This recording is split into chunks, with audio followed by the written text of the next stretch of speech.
My father dropped dead of a heart attack at the age of 43 years old. And when he died, I looked up to God and I said those words. Because my father was so young, so full of life, so full of dreams, why would God take him from us? Truth be told, I never really knew him or what his dreams were. He was quiet, timid, almost invisible. My mother didn't think much of him. My mother's mother hated him. The man never scratched the surface of life. Maybe it's best he died so young. He wasn't doing much but taking up space. But that doesn't make for a very powerful eulogy now, does it? My dad was better off dead. He was just a loser anyway. Is that supposed to be funny? Is that supposed to ingratiate Kevin Spacey's character to me more? The guy trampling all over his poor father's grave? He wasn't even an asshole, according to Kevin Spacey. He was just some lame-o. What a douchebag. And Kevin Spacey is a douchebag in this show, which makes me wonder why I'm supposed to be engaged in his character and care about his plight. And who the fuck was Kevin Spacey talking to just now? Oh yeah, me, the viewer. Is it just me? I hate this mechanism. It just totally takes me out of the story. I mean, I'm not a retard. I understand that all this shit is scripted and there's cameramen and gaffers and lighting people and it's all make-believe. But I can get, caught up in the fantasy. And then when they turn and talk to the camera, I'm just taken out of it and it just renders everything obsolete and all the realism just goes right out the window. That's Kevin Spacey and his new hit show on Netflix, House of Cards. And it's his second coming. His career is kind of fizzled out. He won his Best Actor for American Beauty, 15 years ago, and then did a bunch of bad movies nobody saw. The Shipping News, The Life of David Gale, Superman Returns. But now Kevin Spacey's returned with a vengeance in a show that people just love, and why, I have no fucking idea. This show's just flat to me, and again, I'm not engaged in his character. I'll break down the plot. He's this star maker. He gets people elected. He's the whip, which I'm still not sure what that is. He's a whip, which isn't a car, Bonic speaking people. It's some House majority something or other on Capitol Hill. He works in Washington, D.C., etc., in the White House.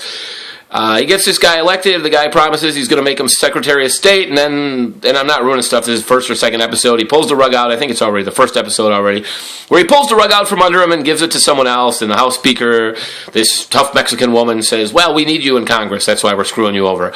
And Kevin Spacey decides to get an elaborate revenge and take everyone down who's wronged him.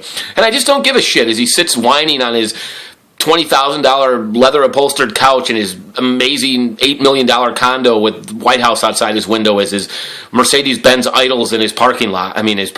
Yeah, he's got a parking lot instead of a driveway. He's so fucking rich. I don't know, maybe I'm a bitter middle-aged asshole living in a basement apartment, but I just don't give a crap about Kevin Spacey's plight. And Robin Wright Penn, his dykish looking wife, and I gotta tell you, Kevin Spacey, he's just getting gayer and gayer. He needs to come out of the closet already. It's harder to buy him as a heterosexual, which is, nothing wrong with that. I'm just saying, it's hard to buy it, man.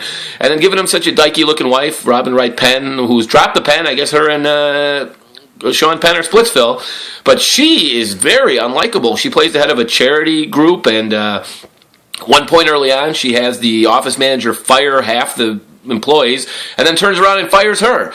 And the woman's crying, "I have no time for your tears." She's just this stone-hearted bitch, and am I supposed to like her? Then she's running through a funeral jogging like some yuppie bitch that she is, and some old lady chides her for disrespecting the dead running through a funeral. I have no problem with people jogging in a cemetery. It's not like she's trampling on the graves and urinating on them and shit, but whatever. And then the next day she goes to jog more and have the old lady dare talk more shit to her. It's just, I'm defiant of this old lady. And I don't know, just douchebag characters. There's the little reporter. I don't know, she's supposed to be cute. She looks like a 12-year-old boy with breasts. Let's take a look at this scene. You've got a long way to go. Don't be so arrogant. Okay. So you think when a woman asks to be treated with respect, that's arrogance? Are you accusing me of sexism? Just making an observation. No TV for a month. What? You heard me. No interviews. That's completely unfair. You want to make it no TV indefinitely? You want to make it no TV indefinitely? It's like a parent grounding a child. It seems like it's supposed to be humorous, but it isn't. It's just bad dialogue. A lot of these episodes are directed by David Fincher, who to me started out as a great director and just gone downhill. People love The Social Network. I hated it.